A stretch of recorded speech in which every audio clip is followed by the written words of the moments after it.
Elena Reese had been lying awake for over an hour when the horn sounded from the eastern hills.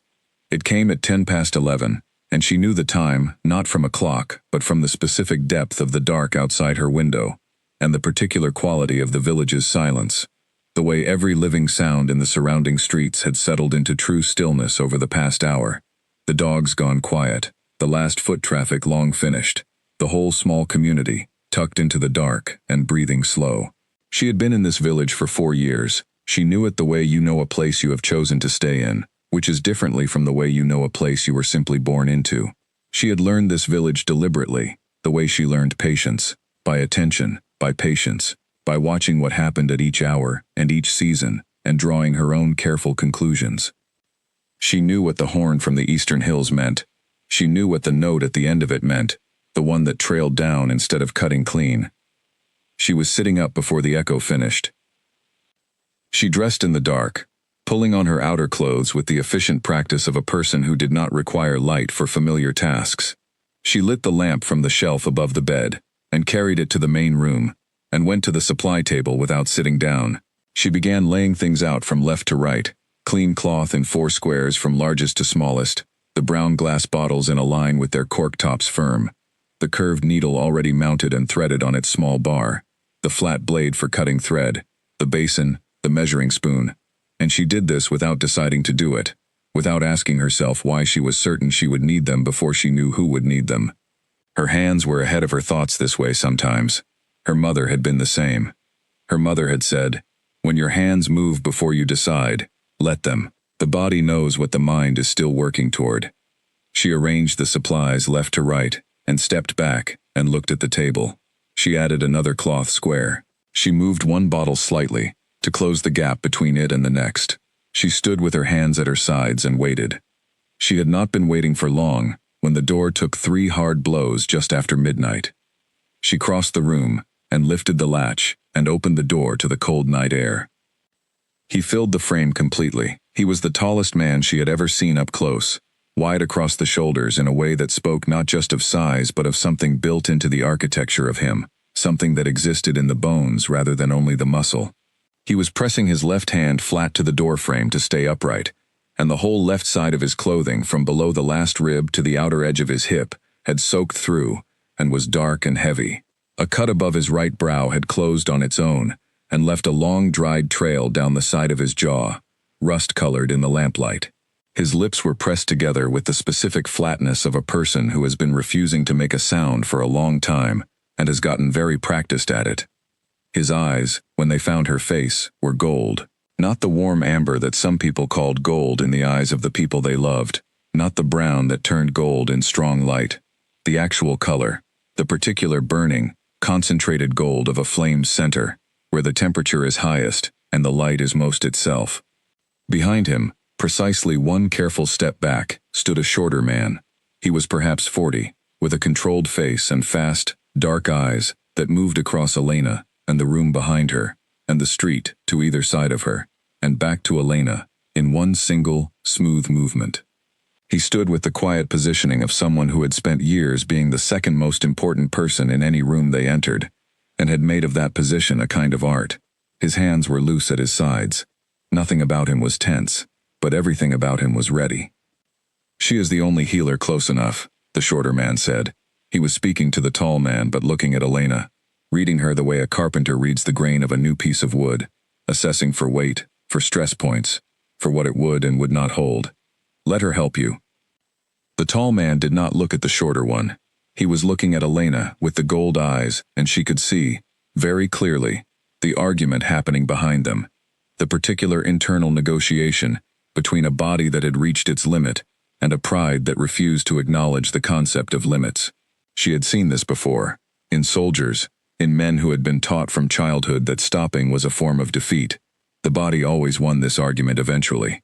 Pride only determined how late the concession came, and how much additional damage accumulated in the meantime. She moved back. She opened the door fully. She did not say anything welcoming, because she had found, in years of this work, that a welcome could sometimes feel like charity, and charity sometimes made the argument about pride harder to lose. She simply removed herself from the space and let him decide. He stepped inside. He reached the oak table in the center of the room, and his hands came to the edge of it. He lowered himself onto the bench with enormous deliberate care, every motion controlled, his back staying straight throughout. And he put his palms flat on the surface, and sat there, and did not make a single sound. She noted this, not because it was unusual for people in significant pain to keep silent, but because there was something very particular about the way he did it. He was not simply managing pain. He was completely refusing to allow it to exist in the room, as a fact that other people needed to respond to. The shorter man came in and settled into the chair by the door without being told, without asking, without making the slightest fuss about any of it. He was looking at Elena now with something in his expression that she could only read as cautious professional assessment. He was deciding whether she was competent. She did not mind. It was a reasonable thing to want to know. She set the lamp on the shelf above the table, where it would give her the best angle of light. She went to the wound. She moved the torn fabric aside with 2 fingers, working from the cleanest part of the tear outward. His breathing changed for approximately 3 seconds. She heard it shift, sharper, controlled almost immediately back to level, and then he was steady again. She looked at what she was working with. A blade wound. She could tell from the edge quality, clean rather than torn, which was the difference between a cutting weapon and a claw or impact. It ran from just below the lowest left rib and pulled down and across at an angle that told her the attacker had been at a slight height advantage or had been reaching rather than striking level. The wound was long and deep. She pressed very gently to test the depth and confirmed it. The blood had dried in layers, and she read the layers the way her mother had taught her to read them. Oldest at the bottom, most recent at the surface, and the layers told her time. 3 layers. The wound had been open for somewhere between 2 and 4 hours. "How long since this happened?" she said. She was already reaching for the largest cloth square. 3 hours, the shorter man said from the chair. Precise, premeditated. He had known she would ask. She pressed the cloth to the site. His hand came down over hers immediately, not roughly, but with absolute certainty, the reflexive grip of a person who had conditioned themselves to take control of any sensation in their immediate vicinity before allowing it to register. His hand was very large. The palm covered hers entirely. She looked up at him. He looked down at her. The gold eyes were close enough that she could see the fine structure of them, the way the color moved in rings outward from the center, not uniform, not flat, but layered and alive in the light. "Pressure," she said. "Hold the cloth there while I prepare. Do not lift it." A pause. It was a pause with weight in it, a pause with a decision in it, and then his hand adjusted, taking firm hold of the cloth without removing hers first, transferring the pressure gradually, and she slid her fingers free. She threaded the needle at the supply table. She combined the contents of 2 bottles in the basin, in the proportion her mother had always used. She laid the cloth strips in order of size. She moved without hurrying, because hurrying was never faster when the outcome required precision, and because patients could feel the quality of a healer's pace, and it told them things. She wanted this patient to feel that she was entirely unafraid and entirely in control, because both were true and both were useful. She came back and worked through the wound with systematic attention. She cleaned it layer by layer, reading as she went, looking for debris, checking the depth at multiple points along its length. She found the secondary cut along the lower ribs, already beginning to close on its own, the edges pulling together without assistance. His healing rate was faster than ordinary. She had already suspected this from the first look at his eyes, had been waiting for the confirmation, and there it was. She was not, she told herself, going to make anything of the eyes, or what they confirmed. She had treated people from pack territories before. She knew what the gold meant. She had simply never been this close to the source of it. She sutured the main wound carefully, pulling each stitch with even tension, placing them at uniform intervals, making them small and precise. She had been sutured well herself once, by her mother, and she knew what well sutured felt like from the other side, and she worked toward that. She worked through the first hour, and into the second, and her back began to send small reports of complaint, and she ignored them. The shorter man in the chair by the door was a very easy presence. He breathed without noise. He did not shift or fidget. He simply sat and watched the work and kept his thoughts to himself entirely. She found him restful in the way that competent people who know their place in a situation could be restful. The fire in the corner burned itself down to coals. She did not leave the work to tend it. She had enough light. Somewhere in the second hour, in the particular passage between deep concentration and its release that happens when the most demanding part of a task is complete and the finishing work is underway, she began to hum. She had not chosen to. This was simply what happened when her hands were in motion and her mind was split. One part in the technical attention of the work, one part in the quieter, deeper place below that. She had been doing it since she was old enough to be trusted with actual work. It had started as imitation, her mother's sound, absorbed without intention, the way children absorb everything from the people who love them, deeply and permanently, and often without knowing it has happened. Over the years, it had become hers, as well as her mother's. Hers in the sense that she could not stop herself from doing it, that it came from the same place her hands came from, the place below decision. The melody was not from any song she knew outside the history of her own family. It had no words, and it had never had any. Her mother had said that words made comfort specific, and specific comfort was smaller than the thing it was trying to address. So the melody had no words. It simply moved, low, unhurried, with long phrases that did not rush toward their ends, and a patience in the structure of it that felt, she had always thought, more like a quality of light than a quality of music. She was several measures in before she noticed she was doing it. She considered stopping, then considered that this was her home, and she was doing her work, and she left it alone. Then the quality of the silence in front of her changed. He had been still since the moment he sat down, but she had learned in the first hour to distinguish between his different kinds of stillness. The stillness of managed pain was not actually still. It had a vibration at its center, a constant invisible maintenance, an ongoing effort that showed itself in the very slightest microtension of the muscles around the jaw and eyes. It was work, the kind of still that was always doing something. This was different. The jaw had eased, the maintenance had stopped. His weight had shifted forward by a fraction that she would not have noticed if she had not been paying the kind of attention she always paid. His eyes had unfocused from the wall they had been resting on, and were simply open and directionless, looking at nothing in particular. The way eyes look when the person behind them has gone somewhere else, that is neither here nor absent, but somewhere much more interior. He looked like a man who had, without warning and without choosing to, walked through a door he had been certain no longer existed. She finished the suturing. She tied the last knot with 2 secure passes, cut the thread cleanly, set the needle to the tray.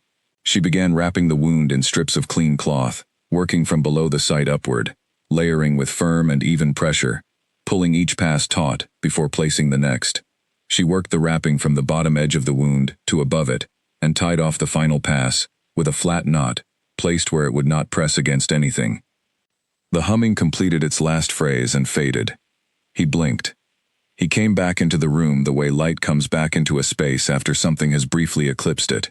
He looked at her and she saw, in the span of 2 seconds before the face returned to its composed and controlled state, something she would think about later, something she did not have an immediate name for, not quite recognition, not quite grief, something that lived in the space between the two, the expression of a person who has been shown that something they believed was permanently gone from the world still exists. Then the jaw returned. The shoulders came square. The gold eyes sharpened. "This wound needs to be re-examined in 3 days," Elena said. She was putting instruments to the tray, bottles back in their places, moving with the same efficiency she had used all night. "Keep the bandaging dry. Do not ride at speed for at least 2 days. Drink considerably more water than you believe is required." She closed the last bottle. "The secondary cut on your lower ribs is already closing without intervention," she said. "It does not need suturing. Keep it clean. Nothing pressing against it." The shorter man appeared at the tall man's side. They moved together toward the door, the shorter man assisting with the practiced ease of someone who had done this many times, the tall man accepting the help with the same quality she had observed throughout, complete refusal to show that the help was needed. At the threshold, the tall man stopped. He stood with his back to her for a moment. "Your name," he said. Not a request. The tone of someone taking inventory of something they intended to keep. "Elena Reese," she said. A pause with care in it. Then the door opened. Cold air moved through the cottage.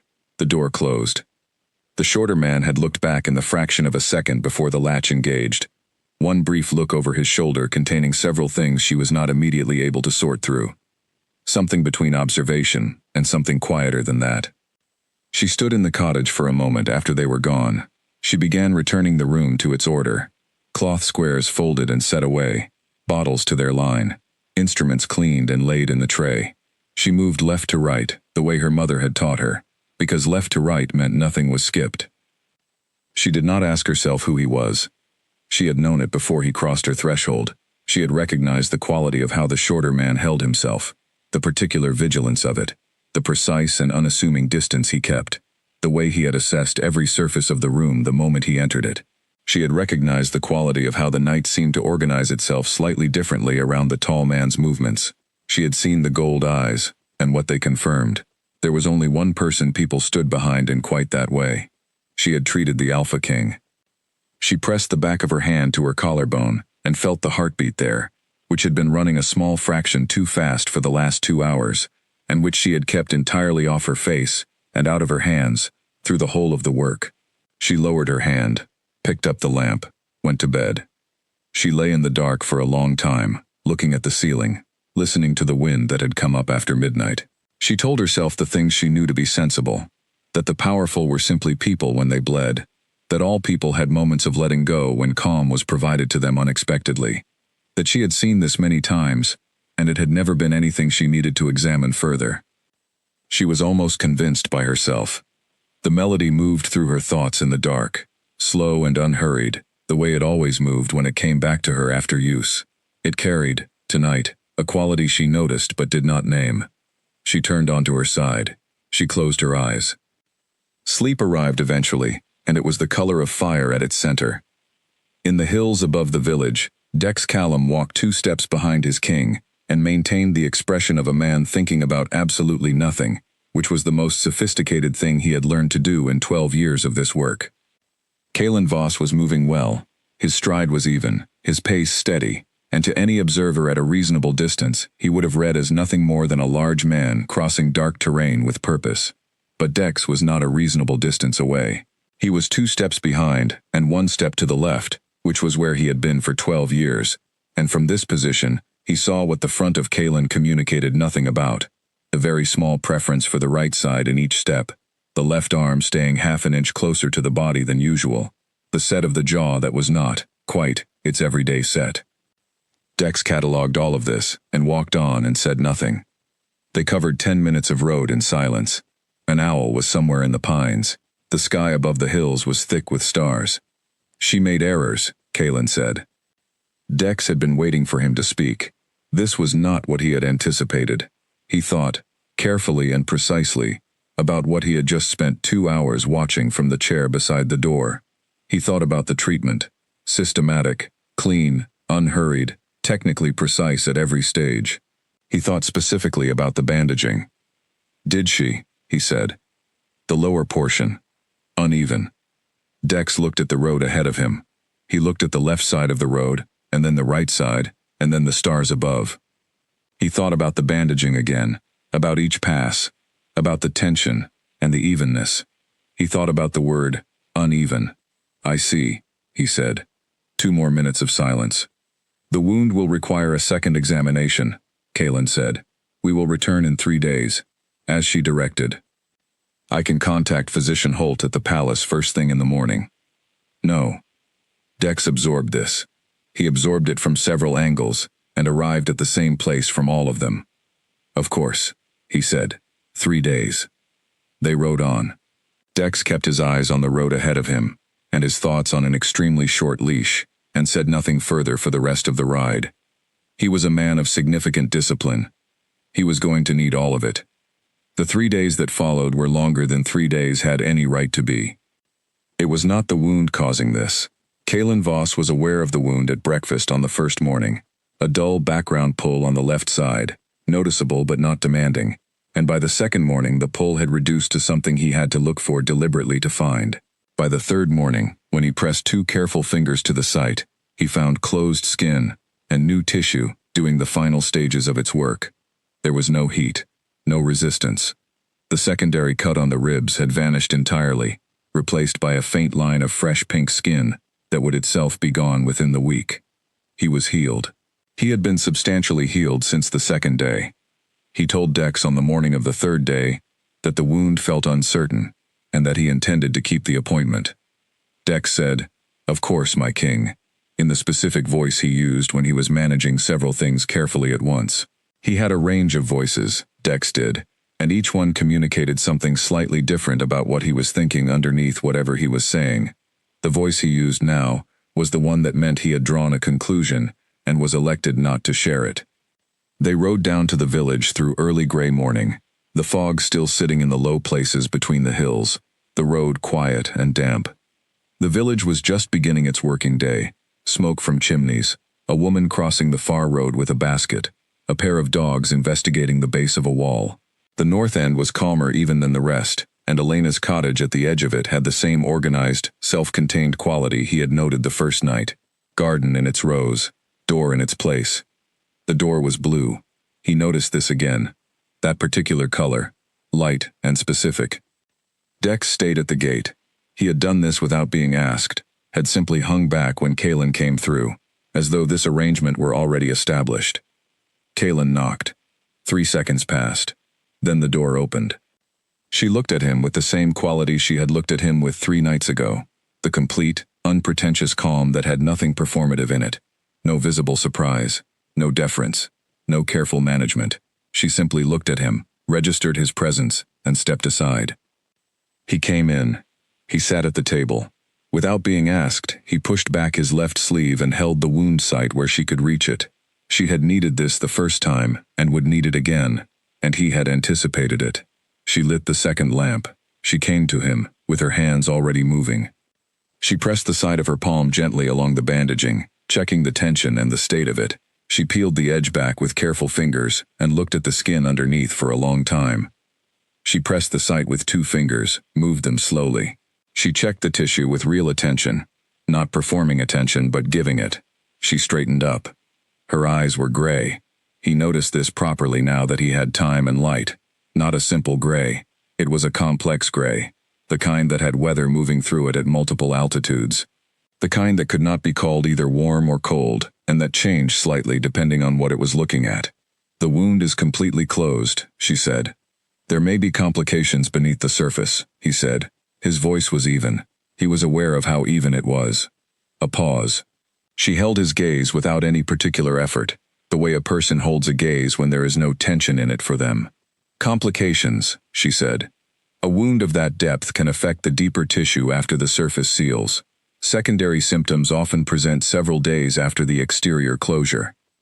She looked at the site again, then at him. Something moved through the gray eyes. Not mockery, not doubt, not any single identifiable thing, but something that acknowledged a piece of information it had decided not to comment on directly. "I will re-examine it," she said. She went to the supply table. She was unhurried, as always. She came back with the brown bottle and a cloth, and she worked through a thorough and proper re-examination of the closed wound, pressing and checking, and assessing with the same professional seriousness as the first time. She found nothing, because there was nothing to find, and said nothing about this. 3 or 4 minutes in, she began to hum. He went still. He had been trying, for 3 days, not to think about the sound. He had managed it imperfectly. It kept arriving unbidden in the spaces between things, between one point in a briefing document and the next, between waking and sleep, in the corridor outside the east wing at an hour when even the palace was quiet. Each time it came, he had noted its arrival and returned to whatever he had been doing. He had been thorough about this. The noting and returning was a technique he had applied to many unwanted thoughts in many difficult years, and it was generally effective. It had not been entirely effective here. Now the sound was not a memory arriving uninvited, but the actual thing, present in a room he was present in, and it was doing to him exactly what it had done 3 nights ago. He felt it the same way, the loosening of something he had no name for, the release of a tension he had not known he was carrying, a quality of the air inside his chest, changing from something dense to something with more space in it. He was aware of it happening, aware that he could not do anything about it, and he fixed his gaze on the wall across the room and stayed still. She redressed the wound with fresh bandaging, going through each step properly, not cutting corners, treating the non-existent complication with the same careful attention as a real one. She tied the final knot and set her hands in her lap. The sound faded. "Come back in 4 days," she said. "If there are complications beneath the closure, they will have made themselves visible by then." 4 days, he said. He stood. She was already moving to the supply table, already in the routine of putting things away. There was something in her movement that he found himself paying attention to, the particular self-containedness of it, the way she occupied exactly the space she needed, and had clearly never had any interest in taking up more. He had met many people who adjusted their space according to who was in the room with them. She did not do this. He moved toward the door. He stopped at it without knowing he was going to. "You trained with someone," he said. She turned from the supply table. She was looking at him with simple attentiveness. No guardedness, no particular warmth, simply the direct attention of a person who listens to what is said to them. "My mother," she said. "She was a healer before me." He looked at her for a moment. She waited without filling the space. 4 days, he said. 4 days, she agreed. He left. Dex was at the gate and looked at his face for exactly 1 second before finding something of great interest in the direction of the northern road. "The wound requires monitoring for another 4 days, Kaelin said. "Of course," Dex said. They rode back to the palace through the fog that was just beginning to lift. That afternoon, Owen Marsh was in the East Council room with the particular face he wore when he had spent the morning preparing his argument and was confident it was sound. He was a thorough man, Owen. 50 years old, with sharp eyes behind a careful face, loyalty that was genuine, and worry that was loud even when he was trying to keep it quiet. He had served on the council for 11 years, and he took the work seriously, in the way of a person who believes that the work is important, and that his performance of it is what stands between order and disaster. This was sometimes correct, and sometimes not, and Kaelin had spent years navigating the difference. Finn Aldrich sat at Owen's left. Finn was 34, and moved at a different pace. He collected information first, and formed positions second, which made him harder to read, and more reliable to consult. "Griffin Slade," Owen said, unrolling the first document across the clay map. "He has moved 3 units to the Halvern Creek crossing. 22 riders, counted at dawn 2 days ago. Armed, positioned at the crossing, not staged for assault but clearly visible." He pressed his finger to the point on the map. "He has not moved this far north along the creek in 2 years. Kaelin looked at the map. He followed the creek line with his eye from its southern origin, north to where it branched into 2 shallower arms in the highland plateau. He thought about water and about the way it found the path of least resistance, and he thought about Griffin Slade, who was not unlike water in this way. "He is reading response times," Kaelin said. "He wants to know how quickly I notice, and in what strength I respond. If he intended an attack, he would move from somewhere I had not already documented." "That may be so," Owen said. "But the timing, my king. While you have been visiting the village for medical attention, Griffin has made this move. Whether he intends action or not, the positioning reads as a test. And if he reads your continued absence from the ridge as confirmation of what he thinks he is testing, he will not," Kaelin said. "Because at the end of this week, I will ride the ridge personally, and make myself visible in the way that answers questions, without requiring a conversation." He looked at Owen steadily. "He will understand." Owen nodded. He looked at the second document on the table, which he had been waiting to raise, and which Kaelin had not asked about yet. "From Harlan Grant," Owen said. He set the sealed letter on the table between them. "Northern Territory. He has proposed a formal alliance. The terms include—" "No," Kaelin said. Owen blinked. "My king, I have not yet." "The answer is no," Kaelin said. Not with coldness, with a quietness that was worse than coldness because it was final. "Write a courteous reply. Be specific about the courtesy. But the answer is no." Owen picked up the letter. He held it for a moment and put it down again. He had more to say about it. Kaelin could see this, and Owen was exercising considerable restraint in not saying it. "Of course," Owen said. Finn, who had been listening with his habitual watchful quiet, said, "My king, the village visits. How many more should we anticipate?" It was a well-made question. Not accusatory, not alarmed. Genuinely curious, in the way of a man who wanted to understand the full shape of a situation before drawing conclusions about it. As many as the medical situation requires, Kalen said. Finn nodded. He filed this answer in the category where he kept answers that told him something other than what they said on the surface. The meeting continued for another hour. Kalen listened, asked questions, made decisions. 3 of them were straightforward. One required more thought, and he said so, and asked Owen to prepare the background documents for a follow-up discussion. He dismissed them both with the efficient finality that his counsel had learned was the end of the productive portion of any meeting. After they left, he stood at the east window for a while. Dex came in to clear the table. He moved through the room with the ease of long familiarity, rolling documents, returning the clay map to its shelf. He was almost at the door when he stopped. Kalen, he said. The name, not the title. Kalen looked at him. Dex came back to the table. He stood with his hands resting flat on it. He was looking at his hands, not at the king. I am not Owen, he said. I am not going to ask you about the village, or about the healer, or about the precise nature of whatever it is that your wound apparently needs monitored every 4 days indefinitely. He paused. I am going to say one thing. He looked up. I have not, in 2 years, seen your face look the way it looked this morning when you came back from there. I noticed. I am filing it as important. He stood straight. That is all. Kalen looked at the map shelf. He looked at the wall above it. 4 days, he said. 4 days, Dex agreed, and left. In her garden that afternoon, Elena was cutting back the last of the autumn growth when Nora came over the fence. Nora had been her neighbor since Elena arrived in the village. She was a woman of practical intelligence and long patience, and a kind of wisdom that did not come from books. It came from watching people closely, for long enough that you developed an understanding of them that was more accurate than any theory. She pulled a frost-killed stalk from the border bed and examined it. Was that the king? She said. Not a question. Yes, Elena said. Second time. Yes. Nora was quiet for a moment. She dropped the stalk onto the pile. His wound would have healed by now. Completely. Yes. So he came for something else. Elena cut back a stem that had gone past saving. She added it to the pile. She thought about what she had seen that morning.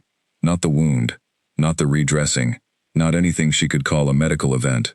She thought about the way he had sat at her table with a quality she did not yet have a word for, in the house of a woman he had met 3 days ago, and how nothing about his being there had felt wrong or out of place. He has a very large building to live in, she said, and from what I can observe, not much that is gentle in it.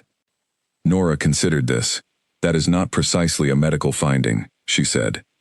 No, Elena agreed. It is not. They worked in the garden until the light began to go, moving along the beds side by side with a comfortable silence between them. The fog came back down from the hills as the sun left, and the village settled into its early evening quiet, and the smoke from the chimneys went straight up in the still air.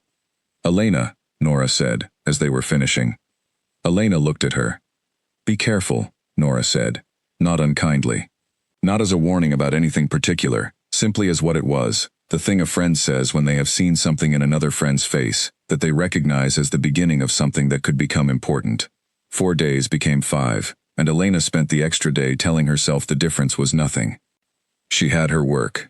She had old Clarence Hollis with his winter cough, which was the kind of cough that settled in for the season and required management rather than cure. She had the carpenter's youngest son, with a splinter-turned infection that was improving, but not yet finished improving. She had Ada Fenn's middle child, with a rash that had begun in one place and moved to another, which required watching.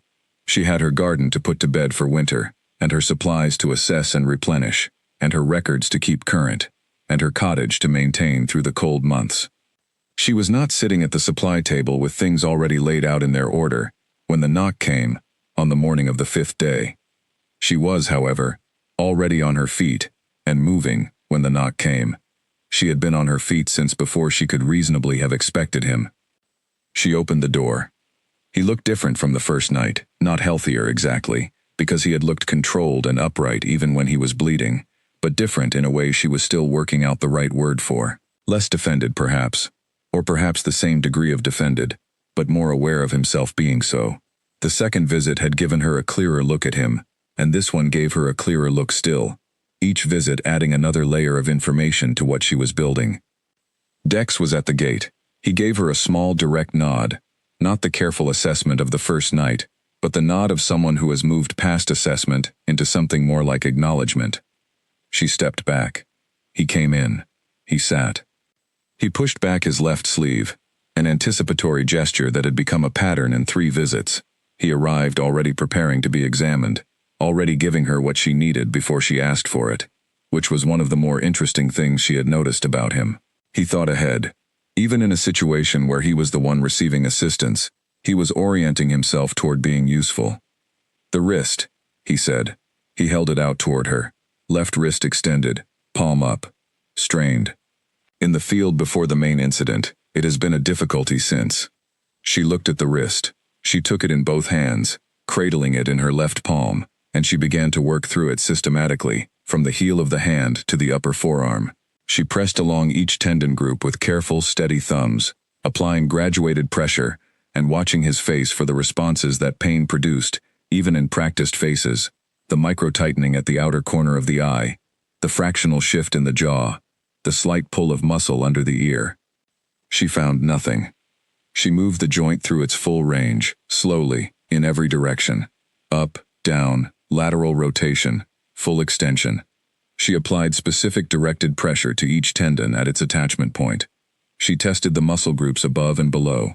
She pressed her thumb into the space between the bones on the back of the wrist, where a strain always left its trace. She found nothing. She set his hand down on the table. She looked at it. She looked at him. His gold eyes held hers with a steadiness that she had come to recognize required maintenance. "I will need to wrap it," she said, "to support the area through the healing period." "Yes," he said. "That seems the right approach." She went to the supply table and took slightly longer than necessary, gathering the wrapping cloth. She made a decision while she was at the table, clear, deliberate, without a great deal of deliberation because it was actually a simple decision once she stopped moving around it. She was in her cottage. The melody was hers. It was what her hands did. She was not going to make herself smaller because a powerful man had noticed it. She was not going to stop. She sat down across from him and took his hand and began wrapping it the way she would actually wrap a strained wrist. Firm, supportive, each layer pulling taut before the next. The structure of it designed to genuinely reduce mobility in the direction of strain. She was going to do it correctly, whether the strain was real or invented. She did everything correctly. It was not a value she could turn on and off. She began to hum. The change in him was visible within a few seconds, if you were watching for it, which she was. The forward ease of his weight, slight, not obvious, but there. The long, slow exhalation that was different in character from his regular breathing. The unclenching at the jaw that she had come to think of as the tell. The place where his body reported what his face would not. She worked through the wrapping. She reached the end of the melody and began it again from the start, which she occasionally did when the work was not finished, and she felt the change in him deepen rather than reset. It went further on the second pass. It was as though the first time was the approach, and the second time was the arrival. She tied off the bandaging. She cut the end and pressed it flat. She was straightening when she said, "You have not been sleeping." He looked at her. "I can see it," she said. "Not in obvious ways, but the eyes carry it, even when the rest of the face is composed. There is a particular flatness that develops after nights that did not rest properly. I see it in people who are carrying something they cannot put down." He said nothing for a moment. She met his gaze and let the silence have its shape. "No," he said finally. "I have not been sleeping well." "What keeps you awake?" Another pause. This one was longer, and she felt the weight in it. The weight of a person deciding how honestly to answer a question they have been asked. "The palace," he said. And then he stopped. She waited. She was good at this. Her mother had been good at it, and had taught her, not directly but by example, the art of the weighted question, the question that stays present in the room, and does not lose its patience. People answered in their own time, or they did not, rushing them closed doors that had been on the verge of opening. He looked at the table. "There is a quality to the silence in that building," he said slowly, as if the words were being found while he said them rather than prepared in advance. Not the absence of sound, something more specific. The kind of silence that builds up when there are many rooms, and very few of them have ever had anything particularly gentle inside them. He paused. You notice it most at night. During the day there is always something that needs doing, and you can set the silence aside. At night, it is simply there. She nodded very slightly. She did not speak. I have lived in that building since I was 9 years old, he said. He said this with no dramatics, no change of inflection, stating a fact as though it were simply a fact and had no additional weight. After my mother died. She kept her breathing even. She kept her hands in her lap. She did not do the thing that would close the door, which was to rush toward what he had said with words of response. The silence has been there since then, he said. I have become used to it. I have not been sleeping in it of late.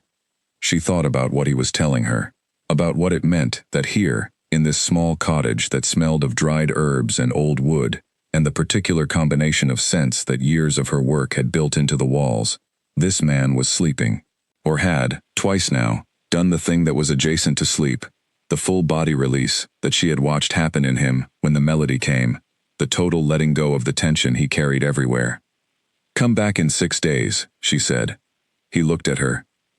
The wrist will need checking, she said, and you will need 6 days of this. She did not gesture at anything specific. She simply let the this hang in the air between them, and they both understood what it referred to, and neither made a fuss about it. He looked at the wrapped wrist. He looked at her. 6 days, he said. Yes. He stood. He moved toward the door.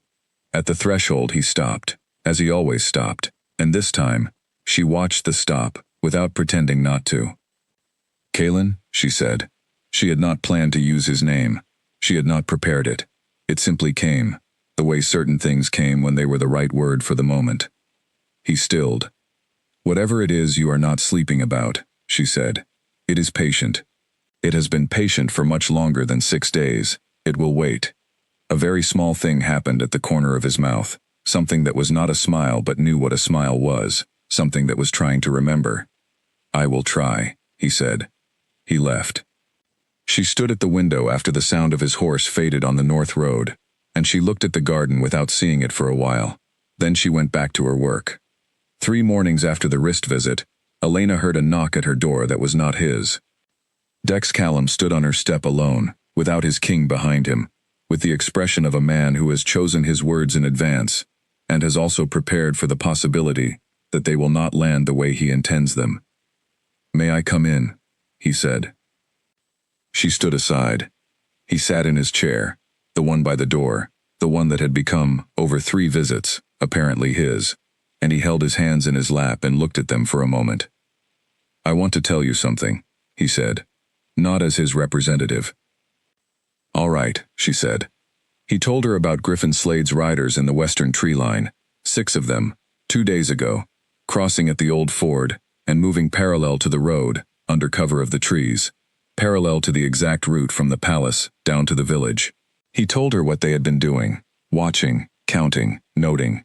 He told her what it meant, that Griffin Slade was paying attention to the specific shape of the king's routine, and that anything that read as attachment, as a fixed point in the routine, as a place returned to repeatedly and voluntarily, became leverage.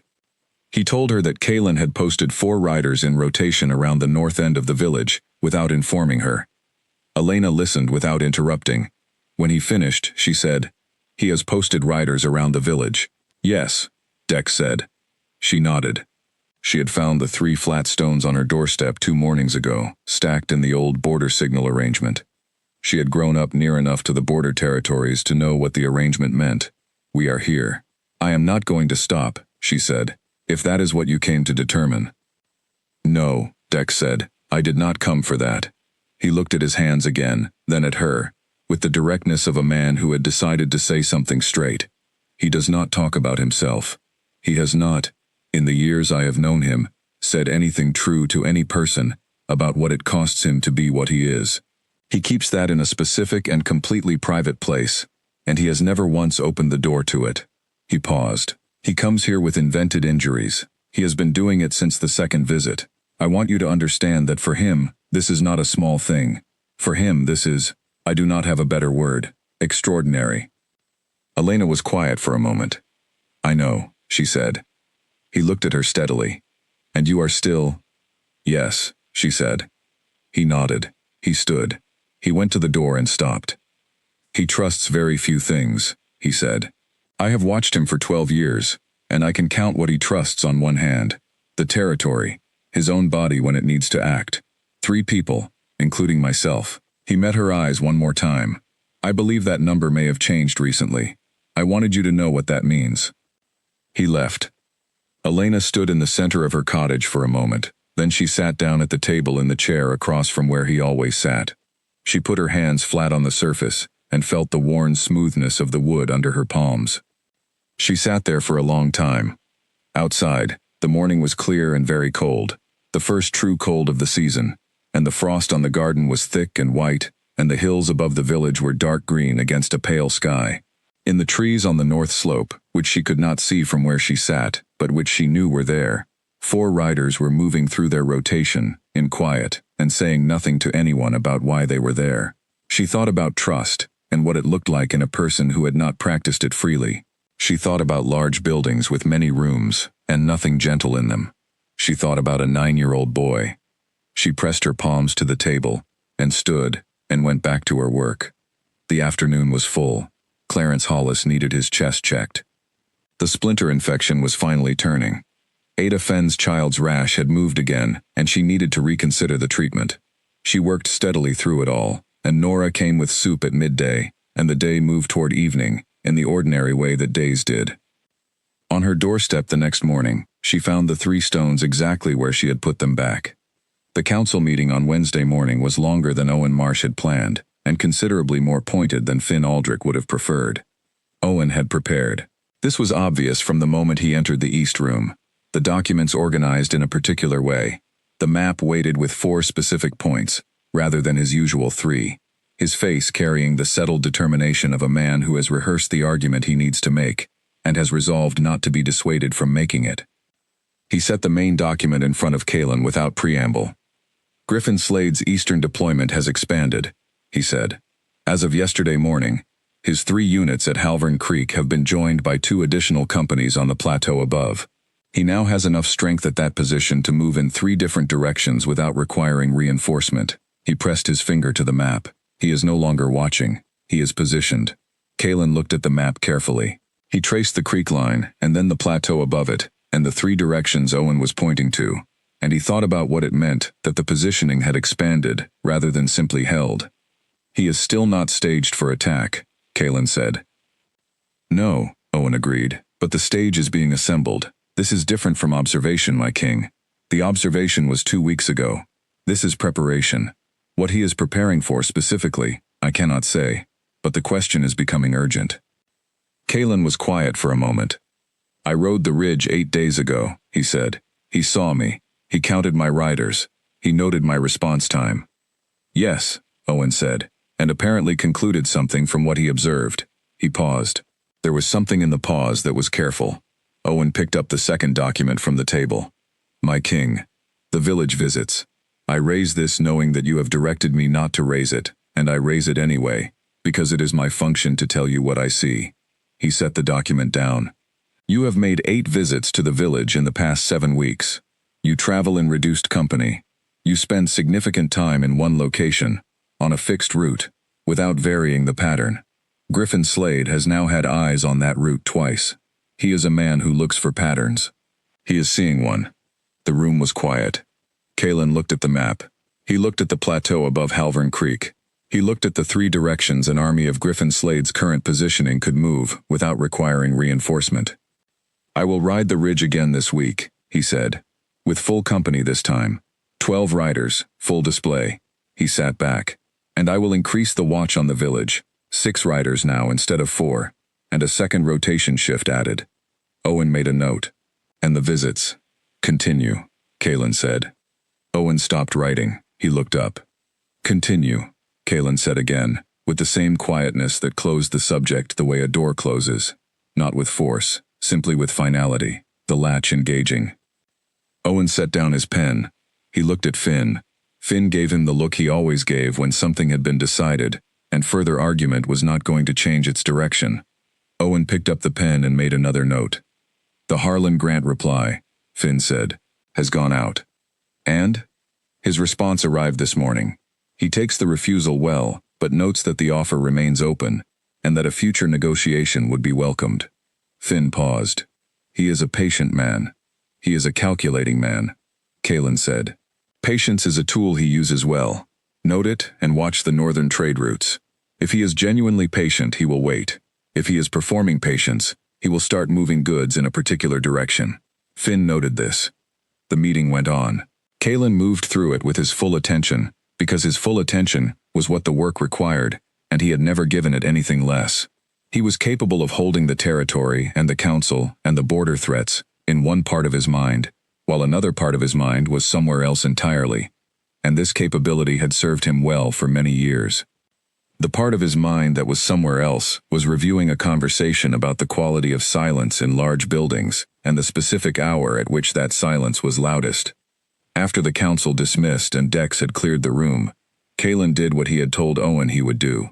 He put 12 riders together that afternoon and rode the eastern ridge in full display, slowly, visibly, staying on the high ground where Griffin Slade's scouts in the valley below would have a clear view.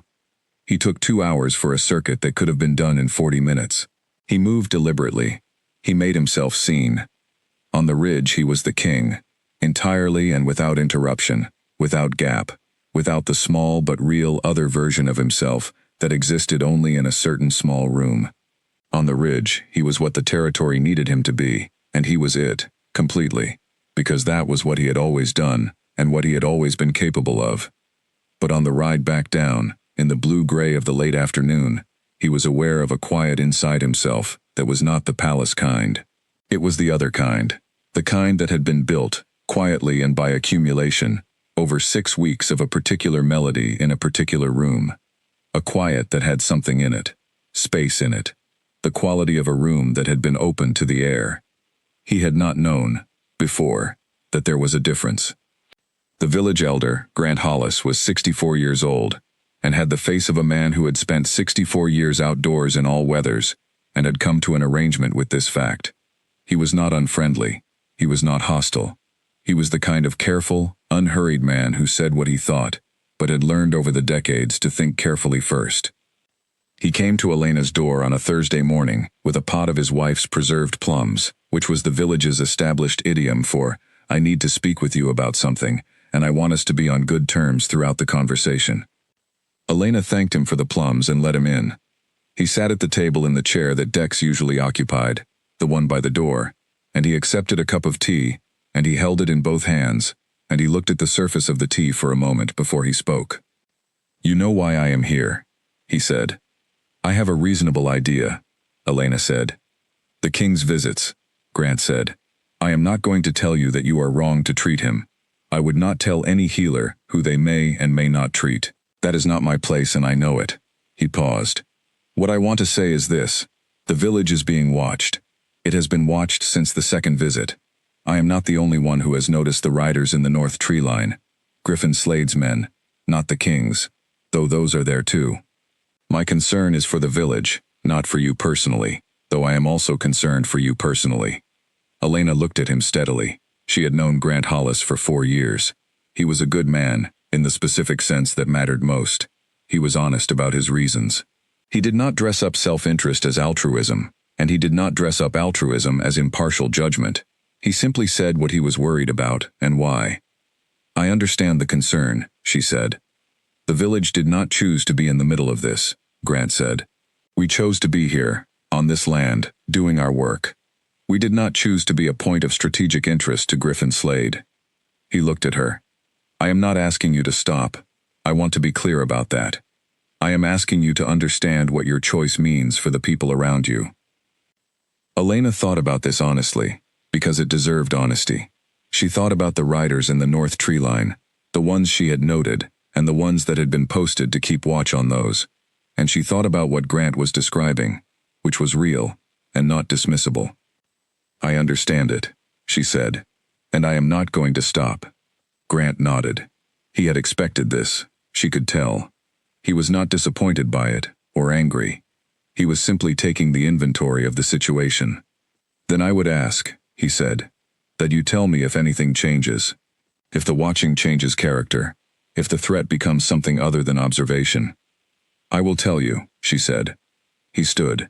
He looked at her for a moment, with the look of a man who has said his piece, and has decided that it was heard.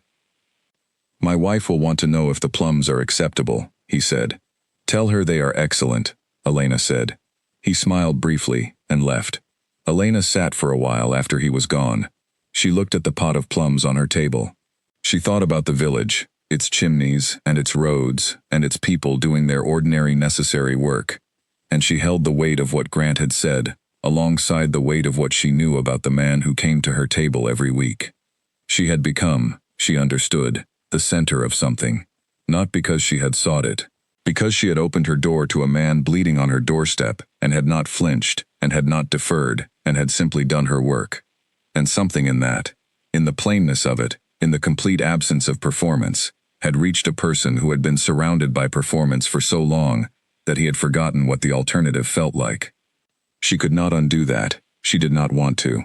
But she sat with the weight of it, because the weight was real, and she was not in the habit of pretending that real things were lighter than they were. Then she put the weight aside, because she had a patient coming in the afternoon, and work to prepare for, and carrying things did not mean being stopped by them. She set the plums on the kitchen shelf, and went back to her table. The sixth visit arrived 3 days later, on a morning of low cloud and no wind. He knocked at 9:30. She had been awake since before 6, which was not unusual, but this morning, she had been awake in the specific way that means the mind is already occupied, rather than simply early. She had drunk 2 cups of tea before most of the village had lit their breakfast fires. When she heard the knock, she was at the supply table, not because she was preparing specifically, but because her hands were always doing something. He came in and sat. He held his right side carefully as he settled, and said, "The ribs, right side, bruised in the ridge ride." She came to him. She pressed carefully along the right side from the base of the lowest rib upward, using the flat of her hand first, and then the specific pressure of her fingers, at each rib individually.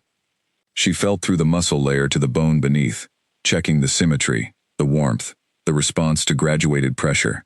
She found perfect structural integrity, no bruising, no swelling, no asymmetry of any kind. His right side was exactly as healthy as his left. She set her hands in her lap. She looked at him. He looked at the table.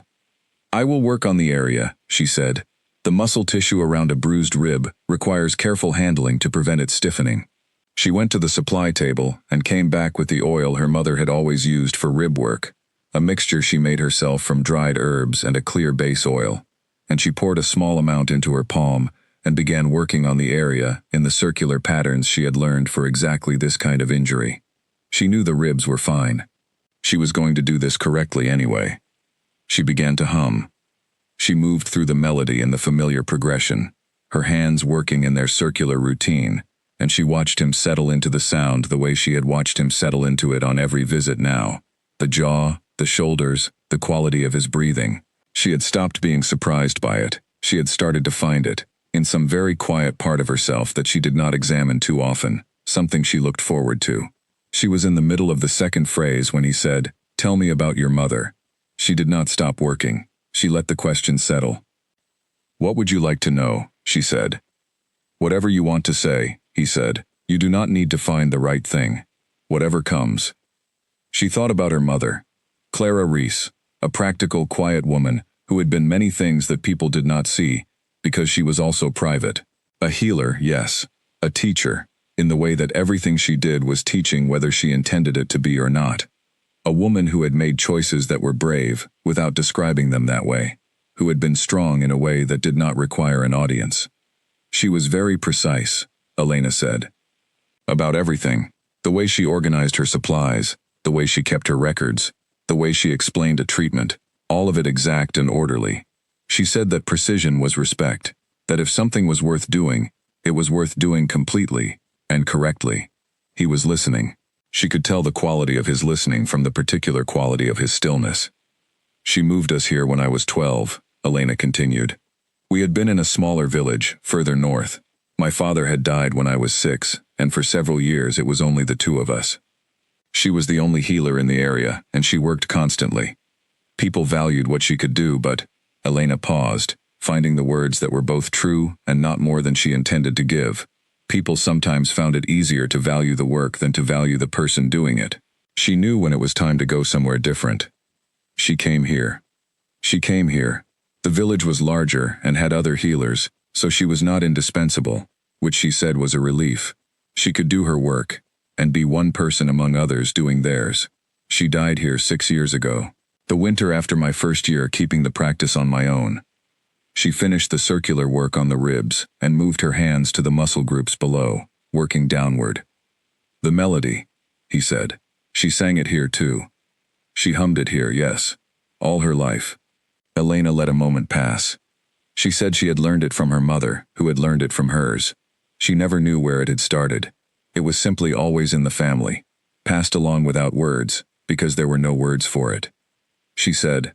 She paused. She said that some things were too true to be put into language. Language made things specific, and specific things were small. But this sound was the size of the thing it was meant to carry. He was quiet.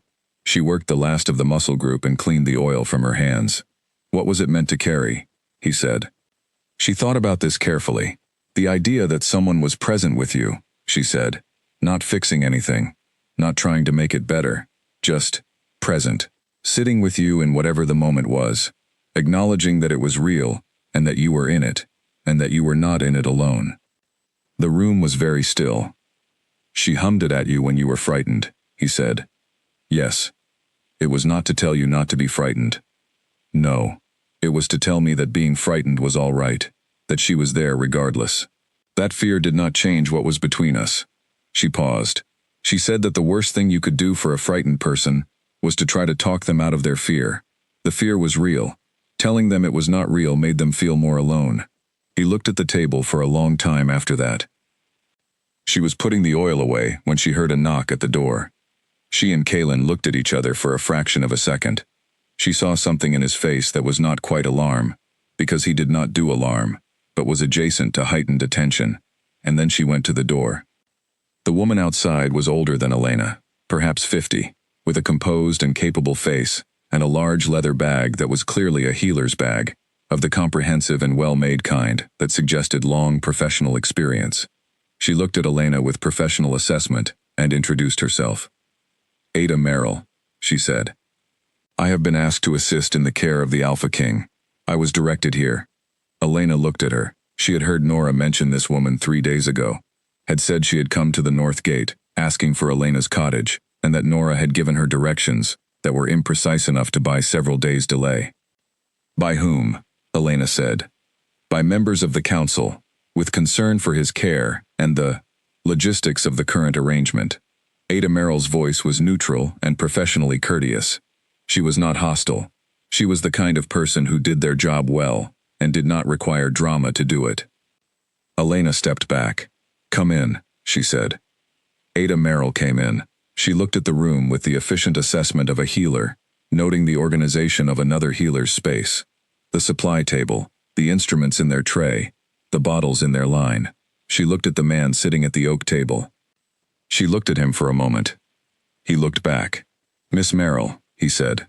Thank you for coming. He said it with the kind of politeness that contained within it an absolute and immovable door. Please have your travel compensated by Dex Callum. He will be at the North Gate. I appreciate your time. Ada Merrill held his gaze for 2 seconds. She was not a woman who backed down easily. Elena could see that, but she was also a professional who understood the difference between a choice that was still open and one that had already been made.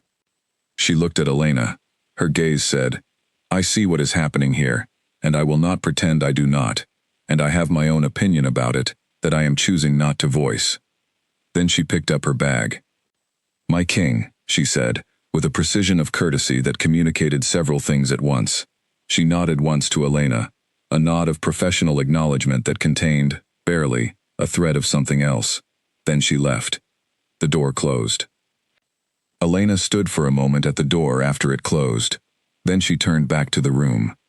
He was watching her from the table. There was something in his face, brief, contained, but present, that she had not seen there before. Something warmer than his usual expression, and more direct. Something that was perhaps the trace of gratitude, but without any softness in it, because gratitude on his face would wear the same armor as everything else on his face. She was sent by Owen, she said. Yes, he said. Without telling you. Yes, he paused. Owen is thorough. He is worried about you, she said. He looked at the table. He is worried about the situation. He conflates the two sometimes. Most people who care about someone do, she said. He looked at her. She looked back at him. Elena, he said. It was the first time he had used her first name alone, without the last. Without the title she didn't have, just the name. She felt the difference. Yes, she said. Thank you, he said.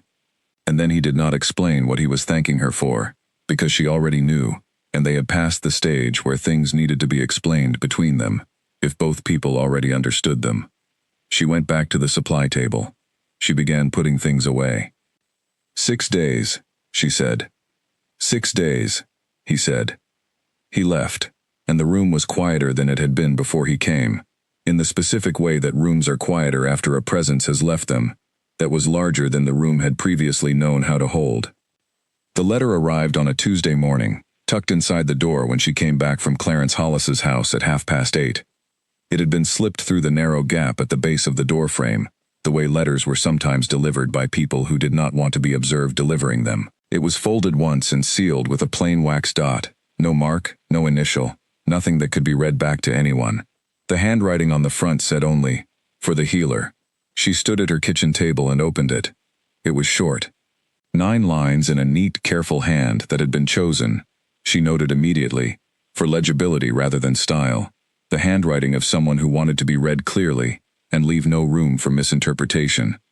It said, "You are a healer, not an advisor to kings, and not the kind of comfort that kings require from women who are not of their world. The king's continued presence in a village marks that village. You know this. Every visit tells his enemies where to find him outside the walls of what protects him. If you care for this village and its people, you will understand that your generosity is costing them something they did not agree to pay. This is not a threat. It is an observation from someone who can see the pattern more clearly than you can from inside it." No signature. She read it twice. She set it on the table. She looked at it for a moment. She folded it. She went to the drawer in the corner where she kept documents of importance. Patient records, the deed to the cottage, her mother's written instructions for certain treatments, and she put the letter inside with the other things. She closed the drawer. She went back to her work. The letter was not wrong about everything, she thought as she went about the morning. It was correct that every visit left a mark. It was correct that the pattern was visible. It was not correct that this was something she did not know. She knew it. Grant Hollis had told her. Dex had told her. She had seen it in the tree line herself. What the letter did not account for was the weight on the other side. The weight that she could not explain to whoever had sent this letter, because they had not been in the room. They had not seen what she saw every time he sat at her table. They had not heard what she heard when the melody moved through the space between them, and the thing that he was always holding put itself down for the space of an hour. She could not explain what she was doing to someone who had not seen it, and she was not going to stop, because someone who had not seen it had asked her to. Nora appeared in the garden that afternoon. She came over the fence with the direct manner of someone who has been thinking about something all day, and has decided that continuing to think about it alone is less efficient than asking. "You have been quiet since this morning," Nora said. "Not your usual quiet, a different kind." Elena continued working on the winter mulching. "Have I?" "Yes." Nora pulled on her garden gloves. She began working on the far end of the bed. "Do you want to tell me about it, or would you prefer I wait and have you tell me about it in a week?" Elena thought about the letter in the drawer, and what it had said, and what it had not said. She thought about whether Nora would find it useful to know about it, or whether Nora would simply worry, in a way that did not change anything. She decided that Nora, who was honest with her about everything, deserved to be treated the same way. She told her. Nora listened. She worked steadily through the far end of the bed, and listened without interrupting. When Elena finished, Nora pressed the last of the mulch into place and straightened up. "What did you do with it?" she said. "Put it in the drawer." "And you are going to—" "Continue," Elena said. Nora nodded slowly. "Have you told him?" "No." "Are you going to?" Elena thought about this. She thought about the visit in 5 days, and what she was and was not willing to bring into the room. She thought about what the letter would do to him, not to his safety, which he was more capable of managing than anyone in this situation including herself, but to him personally, to the thing that was slowly and carefully building in him, the unlocking that she watched happen degree by degree. "No," she said. "Not yet." Nora looked at her.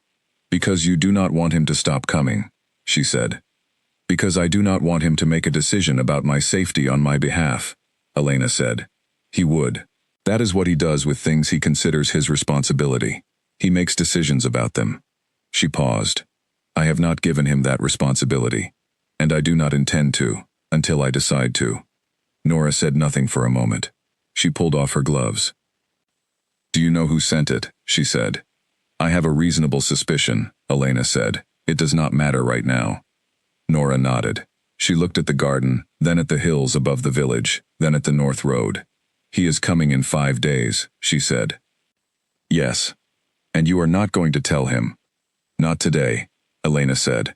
"When it matters, I will." Nora picked up her basket. She was quiet for a moment, the kind of quiet that meant she had more to say, and was deciding whether to say it. "Then, Elena, you know I am not going to tell you what to do. I am going to say only this. Whatever is happening between you and the Alpha King, I have watched it from a position of proximity, and I think it is real. I think it is more real than either of you has fully acknowledged yet. I think that when it becomes fully real, you are both going to need to be clear with each other about everything, including the letters in the drawer." Elena looked at her. "I know," she said. Nora nodded. She went back over the fence. The 7th visit came on a gray afternoon, with a low sky, and the first smell of coming snow. He knocked and came in, and sat, and today his reason was a problem with his left knee. Stiffness in the joint, he said, from the cold and from sitting on horseback for too many consecutive hours on the ridge ride. She examined the knee through the fabric of his trousers, carefully, firmly, pressing the joint on every side, testing the ligament tension, flexing and extending. The joint was perfectly sound. Every structure in it was healthy and unremarkable. She looked up at him. She did not say anything. She went to the supply table and came back with the warm oil that was used for stiff joints. Genuinely used for them, it had the right properties, and she began to work it into the area around the knee, kneeling on the floor to reach properly, her hands working in the systematic circular patterns she used for joint work. She was quieter than usual. He noticed. "Are you well?" he said. She looked up. He was watching her with a directness that was different from his usual observational quality. This was asking, not noting. For the first time in 7 visits, he was asking about her rather than waiting to be asked about himself. "Yes," she said. "That is not an answer," he said. "You told me that yourself." She met his eyes. "I am well," she said. "I am thinking about something. It is not important today." He held her gaze for a moment. He did not push. He understood, she thought, more about when not to push than most people she had known. He had learned it the hard way, by being the thing that other people pushed against, and by developing, in response, a very precise understanding of the difference between pressure that was helpful and pressure that closed things down. "All right," he said. She went back to the work on the knee. She moved through the routine carefully, thoroughly, giving it her full professional attention. She began to hum. She had not planned to start with the lower section of the melody, the section that she usually reached only after the first part had established itself, the section that said the harder thing. But today, it was where her hands took her.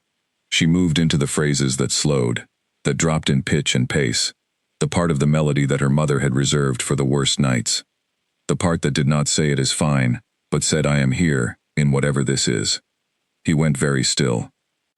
Not the ordinary stillness of the melody settling over him, something different. She felt the change before she finished the phrase, a quality of attention in him that was different from any she had produced before, more present and more open, as though the lower passage had reached somewhere the earlier parts had not. She moved into the second iteration of it. His hand came down on her wrist. Not hard, not rough, simply certain, the way you catch something you cannot let pass, the way your hand moves before your mind has caught up with it. She looked up. His gold eyes were the most open she had ever seen them. All the layers that usually lived between himself and the world were simply gone.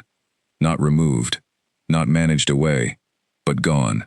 He was looking at her with nothing between what he was and what showed on his face, and what she saw there was so much more complicated and real than anything she had been prepared to see, that for a moment she did not say anything at all.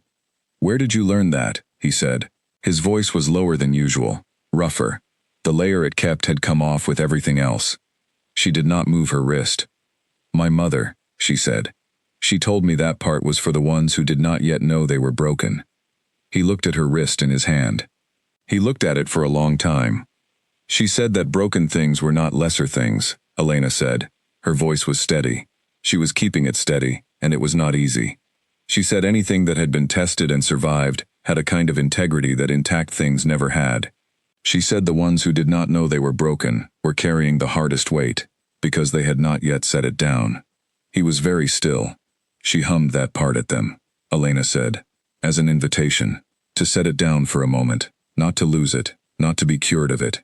Just to set it down. His grip on her wrist changed, not tighter, not looser, more certain, more deliberate. The grip of a person who has made a decision and is acting on it. "I heard something like it once," he said, "when I was very small, before the palace, before any of this." He stopped. He looked at the wall. He looked back at her. I had not forgotten that she existed, my mother. The sound was gone. I had forgotten that the sound existed. She did not speak. She let it be in the room. "And then you," he said, and stopped there. She sat with what he had left in the silence, the two words and the specific thing they were not quite saying, and the space he had left after them which she understood perfectly. "You do not have to do this alone," she said. "The carrying of it. You do not have to." His hand released her wrist very slowly. He sat for a long moment. He stood. He went to the door, and at the door he stopped, as he always did, but this time the stop was longer than any stop had been before. She could see the breadth of his back and the set of his shoulders, and something was working in him that she did not try to name, because naming it was not her right, and the work was his, and she could only witness it. Then he walked out. She sat in the space where he had been for a very long time. Outside, the low gray sky was still, and the first few flakes of snow were beginning to fall, very small and very quiet, the kind that came before the real snow to announce it. Dex saw him emerge from the cottage gate. He had learned, in 12 years, not to stare at the king's face directly when something was happening in it. Direct attention closed whatever was opening. He had developed instead a peripheral skill, the ability to receive information from the edge of his vision, to read what was happening without appearing to be looking at it. What he saw now, from the peripheral edge of his vision, as Kaelin came through the gate, an expression that had nothing to do with management or composition, or the careful arrangement of the public face. An expression that was, instead, simply what was. Something had moved in him, something that was not broken loose or dissolved. It was still held. It was still his, in the deep and private sense. But it had moved, in the way that a stone moves when water has been working at its base long enough. Dex looked at the road. "Ready?" he said. "Yes," Kaelin said. They mounted. They rode. Dex kept his eyes forward and his silence complete, because this was one of those moments where his silence was the most useful thing he had to offer. After a quarter mile he said, simply, to the road in front of him, "You were longer than usual." "Yes," Kaelin said. "Another quarter mile." "The knee," Dex said, "seems to be doing well." "Yes," Kaelin said, "it is." Dex nodded. He looked at the road. He found something extraordinarily interesting in the way the light was sitting on the left side of the hill, and gave it his complete attention. They rode the rest of the way back in silence, and it was the fullest silence Dex had sat beside in 12 years of sitting beside silences. That night Kaelin Voss did not lie awake. This was notable because he had been lying awake, on most nights for the past 2 years, for somewhere between 1 and 3 hours before sleep arrived. And these were not the productive hours of a man thinking through problems that required thinking through. These were the empty hours, the hours in the palace silence, the specific silence that he had described, once, to the only person he had told anything true to in a very long time, as the kind of silence that built up in buildings, with many rooms, and nothing gentle in them. Tonight he went to bed, and he lay in the dark, and the silence was the same as always, the weight of it, the emptiness of it. But something underneath him had shifted, and the shift meant that the silence did not press the way it usually pressed. It was still there. It had not been cured, or resolved, or made smaller. But it had been, for the first time in years, acknowledged, by someone who was not performing the acknowledgement, by someone who had simply sat with him in it. He slept at midnight. He had not slept at midnight in so long that he had stopped expecting it. When he woke in the morning there was light already in the eastern window, which meant he had slept past dawn, which he had also not done in long enough that he had forgotten the quality of that light, the particular gold of it, the way it came in sideways and hit the floor at an angle that the early window did not have. He lay in it for a moment without moving. He thought about what she had said, that broken things were not lesser things, that anything tested and survived had a kind of integrity that intact things never had. He had lived in the palace, in the silence, in the weight of what the crown cost, and he had never once considered it in those terms. He had considered it as something to manage, something to carry, without showing the carrying, something to perform strength through, not as something that had given him anything. The lower section of the melody moved through his memory, and this time when it came he did not note its arrival and returned to other things. He let it come.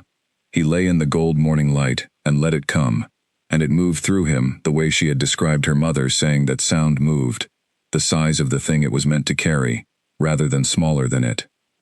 He thought about a 9-year-old boy in a very large building, and the specific mercy of someone who sat with you in difficult things without requiring you to be smaller or larger than you were. He got up. He had a meeting with Owen in an hour, and a border dispatch to review, and 3 separate administrative decisions waiting for his attention. He went to all of it. He did all of it with his full capability, which was considerable, and nothing about the morning's work was compromised. But something underneath the work was different. Not the work, him. Something had been set down, last evening, in a small room, at the north end of a village. He could still feel where it had been. He could feel the absence of that specific weight, and the absence was not loss, it was space. It was more space than he had had in a very long time. Finn Aldrich noticed the change before Owen did. Owen was thorough and attentive and had the king's interests at the center of his professional concern, but Owen's attention moved toward problems, toward the things that needed addressing, the things that represented risk. He catalogued the king's behavior through the lens of what it might mean for the territory. Finn's attention moved toward patterns. He collected information across time and looked for what it revealed about the shape of something larger. At the meeting that morning, Finn noticed that the king was present, in a way that was different from his usual presence. Not more attentive, he was always attentive. Not more decisive, he was always decisive. Something subtler, something in the quality of how he sat in the room. The particular quality of a person who is not, in any corner of themselves, anywhere other than where they are. Finn noted it. He said nothing. He filed it in the part of his mind where he kept the things that were still becoming clear. 6 days after the knee visit, he came back. He had not told Dex the reason for this visit in advance. Dex had simply known, as he always seemed to know, when they were going to the village, and had had the horses ready. He sat at the table. He put his hands flat on the surface. He did not say anything about a knee, or a wrist, or ribs, or tendons, or any invented ailment. He simply sat. Elena was at the supply table. She had her back to him, arranging things in their left-to-right order, and she turned when he sat, and she looked at him, at his hands, at his face. She went to the fire and added 2 pieces of wood to it. She went to the shelf and took down the kettle. She poured water into it and set it on the hook above the fire, and then she came back to the table and sat across from him. They looked at each other for a moment. "I slept," he said. She raised her eyebrows slightly. "Waiting." "That night," he said, "after I left here, I went to bed at midnight, and I slept until after sunrise." He said it the way he said most things, without dramatics, as a fact, but underneath the fact was something that she understood, without needing it explained. It was the tone of someone reporting something that should have been ordinary, and had instead been extraordinary. "When was the last time?" she said. He thought about it. "I am not certain," he said. "Longer ago than I would like to say." She nodded.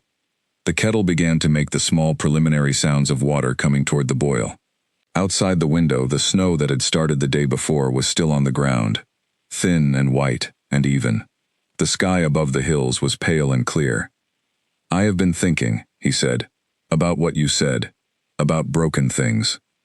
And—" He was quiet for a moment, looking at his hands on the table. "I have spent a considerable number of years," he said slowly, "believing that the function of difficulty was to be gotten through, that you encountered it, you managed it, you moved past it, and the fact of having moved past it was the conclusion of the story." He paused. "It had not occurred to me that something else might be true." She waited. "That the thing you moved through might be what made you capable of seeing things you could not see before," he said. "That might be worth something, in itself, not as a cost that bought something else, but as something that had its own value." She looked at him. She thought about her mother, who had said almost exactly this but in different words, and who had meant it about Elena, and had had no idea she was also, in some future she would not live to see, meaning it about a king, sitting at a stranger's table, learning to put something down. "Yes," she said quietly. "That is what she meant." He looked at her directly. The gold eyes were steady in the way that cost him nothing now, or less than it had, less than 7 weeks ago when steadiness required maintenance and care. They were steadier because something had shifted in the structure underneath them. "I owe you a different kind of honesty than I have been giving you," he said. She held his gaze. "I know," she said, "and I will take it when you are ready." He nodded. Outside, the kettle was beginning its more urgent sound. She rose to make the tea, and the morning continued, quiet and clear, and full of a particular quality of light that was difficult to name, the light of something that has finally stopped pretending to be smaller than it is. He stayed for 2 hours. He talked more than he had talked in any previous visit, and some of it was about the territory, and some of it was about the council, and some of it was about things she had not expected. Small things, specific things, the particular way the palace looked at a certain hour of the morning, the view from the eastern tower, that he had looked at every day for 27 years. He talked about them in the tone of someone who had been noticing things for years, and had had nowhere to put the noticing. She listened.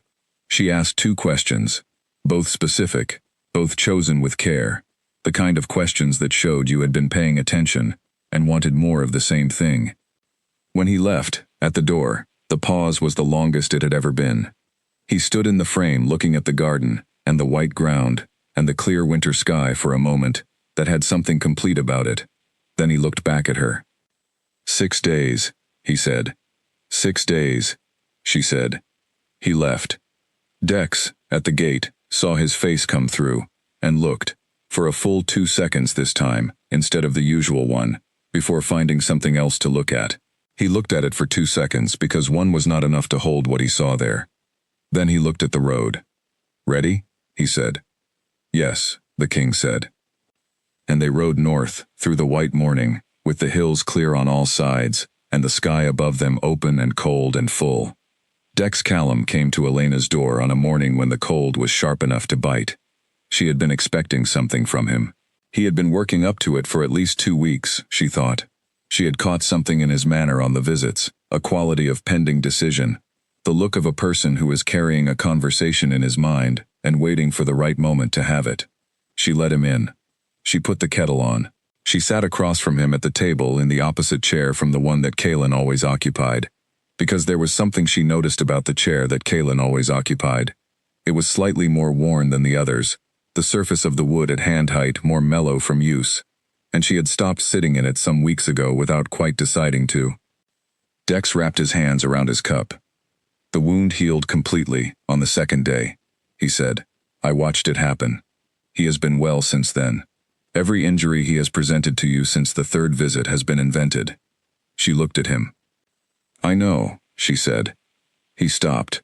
He looked at her with the expression of a man who has prepared carefully for a conversation, and has just discovered that the first premise is already established. "You know," he said. "Since approximately the 4th visit," she said, "a body carrying real injury has a specific quality, a particular way the weight is held, a particular pattern in the breathing, a tension in the musculature, that is different from chosen tension.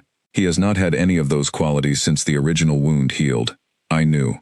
Dex was quiet for a moment. He looked at his cup. He looked at the table. He looked at the worn place on the chair across from Elena. You continued treating him, he said. Yes. Every visit. Yes. Knowing. Yes, she said. Knowing. He sat with this for a long time. He was a man who did not process out loud. He processed internally, carefully, and came out the other end with a clear position. She waited for him to arrive there. Why? He said. Because he kept coming, she said, and the thing that was bringing him here had nothing to do with any wound on his body. And I am a healer. That does not stop being the work, simply because the wound is not visible.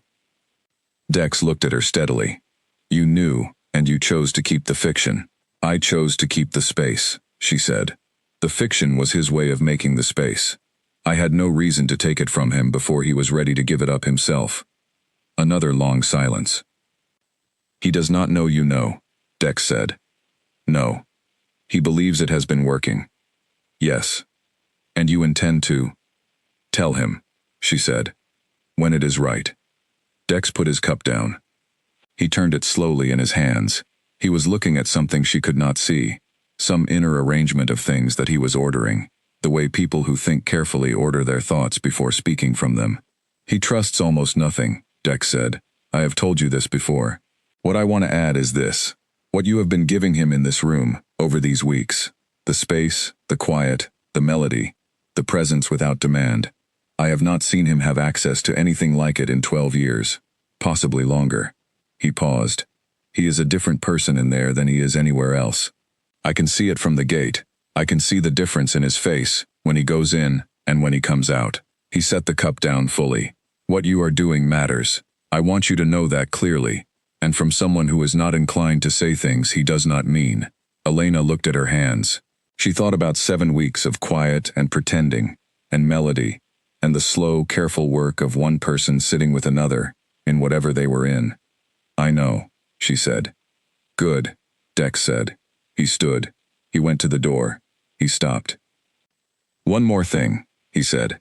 If he comes to you with a real wound at some point, and given the way things are developing with Griffin Slade, he may, I would ask you to treat it exactly the same way you would treat an invented one. With the same patience, the same steady hands, the same quiet. He looked at her. He is going to need that quality in the person treating him when it is real. Not more urgency, not alarm, just what you do. Yes, she said. He nodded and left. The horns came 6 days later. Elena was sorting dried herbs at the bench. Late morning, gray sky, a fire going low, when the first one sounded. It came from the west, which was the direction of Griffin Slade's territory, and it was short and sharp and repeated, which was the pattern that meant engagement rather than warning. She was at the window before the second repetition finished. The village below her was moving. She could see it from the north end, the gathering at the well, the rider going fast on the main road toward the palace, 2 of Kalen's border riders visible in the lower field, converging on the western approach at speed. Nora's door opened across the lane, and Nora stood in it, looking in the same direction Elena was looking. Elena put her hands flat on the window frame. She had been afraid before when trouble came to or near the village. She had the particular memories of it, the specific body experience of it, the cold in the chest, the tightening. She knew what her own fear felt like. This was not that. This was different in a specific and clear way. This fear was not about herself. It was not about the village either, though she was afraid for the village. It was directed, outward, northward, up the road toward the palace, where the news was already arriving, toward the man who was already receiving the news, already giving orders, already moving toward whatever it was, because that was the entire shape of who he was, and what he did, and what the crown asked of him. She was afraid for him.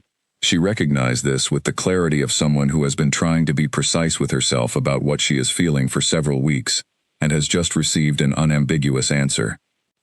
She stood at the window. She counted the sounds from the west, the sharp engagement pattern, then a pause, then a different sound, lower and more spread out, which meant the fighting had moved. She thought about the terrain in that direction. She had studied the land around the village as she had studied everything, carefully and completely. Because understanding the landscape was part of understanding where help would be needed, and from which direction. She stood at the window, and she did not pretend she was not afraid. 20 minutes. The sounds changed again. Faster, more concentrated. She pressed her forehead briefly against the glass. The glass was cold. 35 minutes. A silence. 40 minutes. A single horn, sustained and even. One long note. She let out a breath that had been held for 40 minutes. One long note meant the immediate threat was contained. It did not mean finished. It did not mean resolved, but it meant the worst of it had passed. She stepped back from the window. She looked at the room, the bench with the herbs she had been sorting, the fire, the table where he always sat, the lamp on the shelf above it. She thought about what she would feel in this moment, and she acknowledged it without softening it, because she was not in the habit of softening true things. She picked up the herbs and went back to sorting them. She worked through the afternoon with her full attention, which was required not because the work was complex, but because she was putting her attention somewhere deliberate, rather than somewhere she could not control. Nora came at mid-afternoon with soup and company, and Elena was grateful for both without saying so in those words, and they sat by the fire and talked about things other than the horns, because they both understood that talking about the horns would not change anything. In the evening, Elena moved the lamp in the window to full. She did not go to bed when dark came. She sat in the chair by the fire with her hands in her lap, and she did not go to bed. At 2 hours past midnight the knock came. One knock, low, deliberate. The knock of an arm that was working to stay lifted. She was already moving toward the door when the second knock started. She opened the door. He was in the frame, with a long slashing wound across the outer left shoulder, and a torn collar, and blood dried into his shirt and the front of his coat. He was upright, he was steady, but barely, and the control it was costing him was visible in ways that the earlier visits had not been. His left arm was not moving naturally. His face was set in the specific way of a person managing significant acute pain by the same old method, giving it nothing to work with, not a sound, not a reaction. He looked at her. He did not say, "The shoulder is giving me difficulty." He did not say, "I believe I may have sustained minor damage." He did not say anything that was not what it was. He just looked at her. "Come in," she said. He came in. She lit both lamps, and she looked at the shoulder, and she worked through it, with the same unhurried steadiness she had used the first night, 7 weeks ago, when he had bled on her table, and she had not flinched. A slashing cut, long and serious across the outer muscle, deep, but clean and clear of anything vital. She cleaned it thoroughly. She sutured it with the same small, even stitches. She wrapped it with firm, layered bandaging. She did not hum. She worked in silence, because tonight the silence was the right thing, and she knew the difference. When she finished, she set her hands in her lap and looked at him. He was watching her. "You should stay," she said. "The shoulder needs to stay still, and you need to stop moving for the rest of the night." He looked at her for a moment, then he nodded. She brought blankets from the back room. She banked the fire. She turned down the lamps. She stood in the center of the room, and she made a decision. She looked at him at the table. The real wound this time. The real him in it. No pretense. Nothing invented.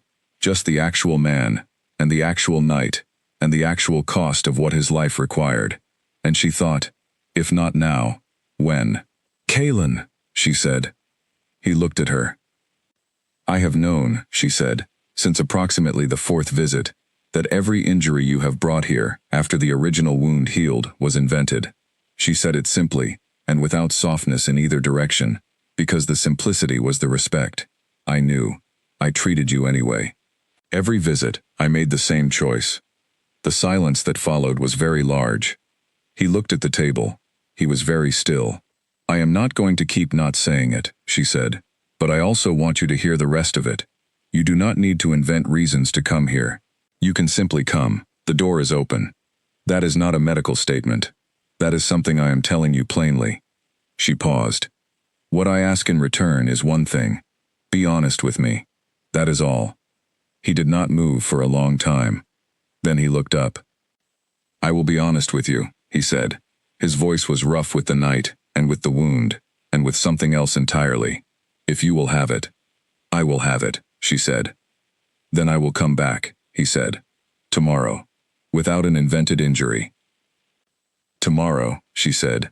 She went to her room. He stayed at the table. Neither of them slept much. Neither pretended to. The lamp in the window burned down to its last, and the night moved on, and in the hills above the village, everything was very still.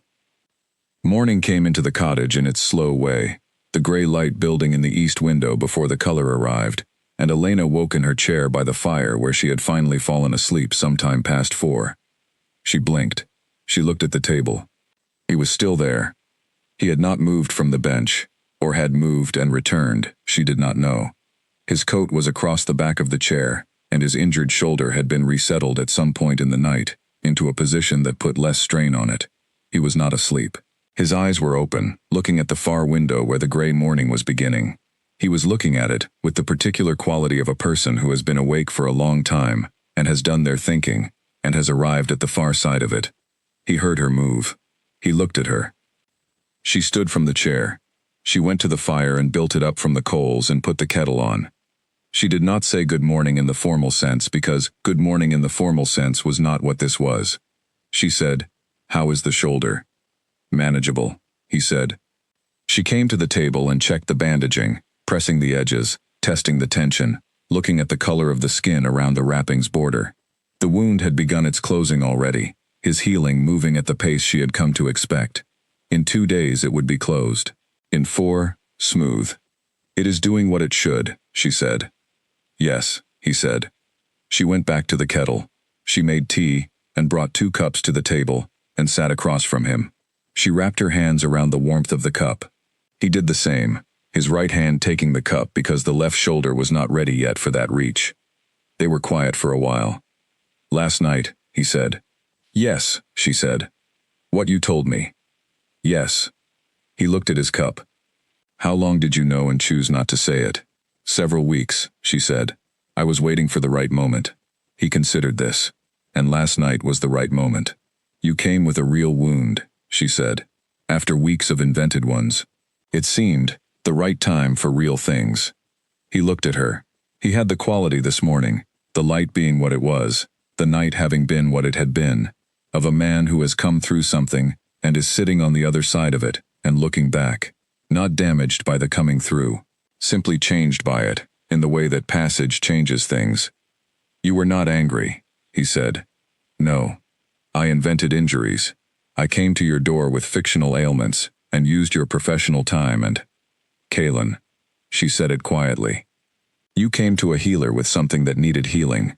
The fact that it did not bleed does not change what it was." She held his gaze. "I was not angry. I am not angry. I made a choice every time to give you the space you needed. That was my choice to make, and I made it willingly." He was silent. "What I want," she said, "is not your guilt about the past weeks. What I want is what I asked for last night. Honesty going forward. That is the only thing." He looked at her for a long moment. Then he nodded. "Then I owe you a considerable amount of it," he said. "Yes," she said. "You do." Something happened at the corner of his mouth, the almost smile that she had seen grow, visit by visit, from barely a trace to something real. Today it was more real than any previous version. "I will begin this morning, if you are willing to hear it." "I am," she said. They talked through the morning. He told her things she had not expected. Not the history of the territory, not the politics, not the landscape of power she might have expected him to speak from, but smaller things, specific things. The way the palace kitchen smelled in the early morning before the cooks arrived, which was the only time of day it had any warmth in it. The particular view from the eastern tower that he had looked at every dawn for 27 years and had never described to anyone because there had never been anyone to describe it to. The way the palace corridors sounded in winter when the cold settled into the stone and the whole building seemed to hold itself tighter. She asked questions. 2, 3, carefully chosen, the kind that opened doors rather than closing them. He answered them. He told her about the 3 people in his life he genuinely trusted, and what each of them meant to him, without sentiment, but with precision. He told her about the decisions that had been hardest, not the ones that were dangerous, but the ones that were lonely, where he had known what needed to be done, and had done it, and had told no one about the cost of it, because there had been no one to tell. She listened. She did not rush toward anything he said. She did not try to resolve or fix or place comfort over anything. She simply received what he gave and was present in the receiving of it. And this was, she understood, exactly what her mother's melody had always been teaching her to do. Not the sound itself, but the posture underneath the sound. The posture of a person who is fully there, fully available, demanding nothing. He was at the door at midday. The shoulder was doing what it should. Dex would be at the gate with horses. The council would be waiting, and Owen would have things that needed addressing, and the territory would be what it always was. He stood at the door and turned back one last time. "Elena," he said. She looked at him. "I am coming back tomorrow," he said. "Not for a wound, not with an invented one, just to come back." "Yes," she said. "Come back." He left. She stood in the cottage for a long moment after the door closed. Then she went to the window, and she did not pretend she was not watching his figure move down the path to the gate where Dex was waiting, and she watched until they had mounted, and the sound of the horses had gone north up the hill road. Then she turned back to her room. She had work to do. She always had work to do. She went to the bench and she sorted the remaining herbs, and she worked through the afternoon steady and present, and the fire burned low, and the winter light came through the window and moved across the floor at its angle, and the cottage was quiet in the specific and particular way it was quiet between his visits now, not empty, but waiting. At the palace that afternoon, Owen Marsh had news that he had been holding for 2 days, waiting for the right moment to present it. The right moment, Kaelin had learned over 11 years of Owen's service, was a concept that Owen applied with care, and not always accurately. He tended to hold things until he believed the king was in the optimal state to receive them, which had the well-intentioned flaw of sometimes requiring the thing to wait past the point where it should have been addressed. "Griffin Slade has sent a formal territorial claim," Owen said. He set it on the table, a sealed document with Slade's mark on it. "To the northern border adjustment at Halvern Creek. He is claiming that the creek line itself, rather than the plateau above it, constitutes the territorial boundary, which would move the line approximately 8 miles in his favor, and give him control of the 3 primary water sources that currently sit on our side." Kaelin looked at the document without picking it up. "When did this arrive?" 2 days ago, Owen said. Kaelin looked at him. "I wanted to present it when you were—" Owen stopped, reconsidered. "I wanted to prepare the full response options before bringing it to you." "In the future," Kaelin said, "bring things when they arrive." "Yes, my king," Owen said. He read the document.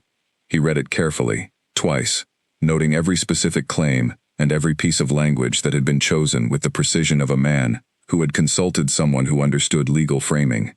Griffin Slade was many things, and not all of them were sophisticated, but he had people around him who were. "Prepare the counter-documentation," Kaelin said. "The original boundary survey from 40 years ago. There are 2 copies, one in the Eastern Archive and one in the trade records at Halvern itself. Obtain both. I want them on this table by morning. Yes. And send word to Griffin Slade that I have received his claim and will respond through the formal channel within 15 days. He paused, courteously. No warmth, just the form. Owen was writing rapidly. Finn was watching from his end of the table, with the expression of a man who is noting how something is being handled and finding it instructive. "There is also," Owen said, more carefully, "a renewed communication from Harlan Grant. He has not sent a new proposal. He has simply indicated, through his trade representative, that the previous offer remains on the table, and that recent events in the territory have given him cause to believe that a northern alliance would be of mutual benefit to both parties at this particular time." Kaelin looked at him. "He is watching Griffin Slade's claim and calculating," Finn said. It was the first time Finn had spoken. "He believes you are under pressure, and that pressure may make you more receptive." "He may be right that I am under pressure," Kaelin said. "He is wrong about what the pressure produces." He looked at Owen.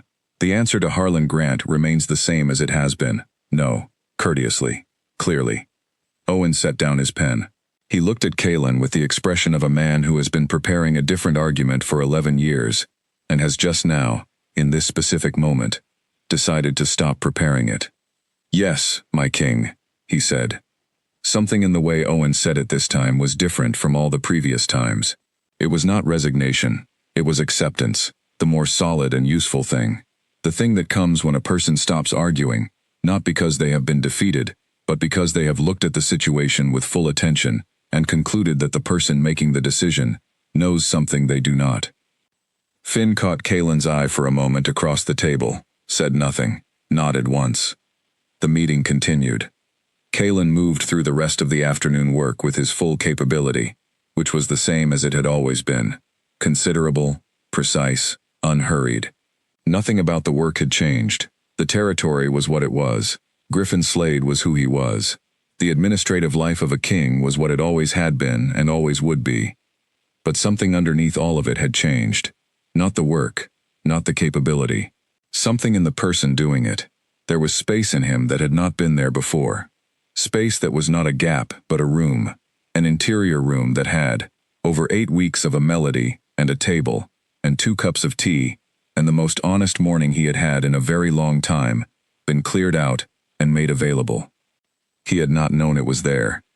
He was grateful, in a way he had no previous experience with, to the person who had shown him it was. He came the next morning on foot. This was the first time. On every previous visit there had been horses, his and Dex's, and occasionally the horses of the 2 riders who followed at a distance when Griffin Slade's observation had intensified. The arrival had always had a sound to it, hooves on the road, the particular rhythmic approach that gave her a few seconds of knowing before the knock.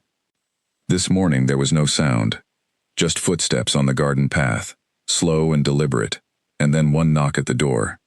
She opened it. He was alone. No Dex at the gate, no riders at the tree line. Just him, on foot, in the clear winter morning, with his breath showing in the cold air, and his shoulder wrapped under his coat, and his gold eyes steady, in a way that cost him nothing now. He was dressed well, but not formally, the coat of a man who had walked somewhere rather than ridden, who had made a choice about how to arrive. She looked at him for a moment. "Come in," she said. He came in. He sat at the table. She put the kettle on. She did not ask him why he had come on foot, without Dex, alone. She did not need to. She could read the answer in how he had come, in the on foot specifically, in the without Dex specifically, in the alone specifically. He had come the way you come when you want to arrive as yourself, without anything that could be mistaken for position or power, or anything other than a person walking to a place they wanted to be. The kettle found its pace. She made the tea. She brought the cups to the table, and she sat across from him, and she did not say anything, because she did not need to begin this. He had come to begin something, and she was going to let him begin it. He held the cup in both hands, his right hand doing the full work today, the left beginning to contribute but still careful. He looked at the surface of the tea. He looked up. "I want to tell you something," he said. "Tell me," she said. He looked at the table for a moment. He looked at the wall, then the window, then back at her. He had the quality she had seen building for 8 weeks, the quality of a person who is done with the long preparation and is ready to simply say the thing. "The wound from the first night," he said. "The actual one. The blade wound. That was real, and it was serious, and I needed the treatment you gave me. Everything after that was not real." He paused. "You know this." "Yes," she said. "What you do not know," he said, "is the full shape of why I kept coming back." She waited. "I could tell you that I came back for the melody," he said. "That would be true.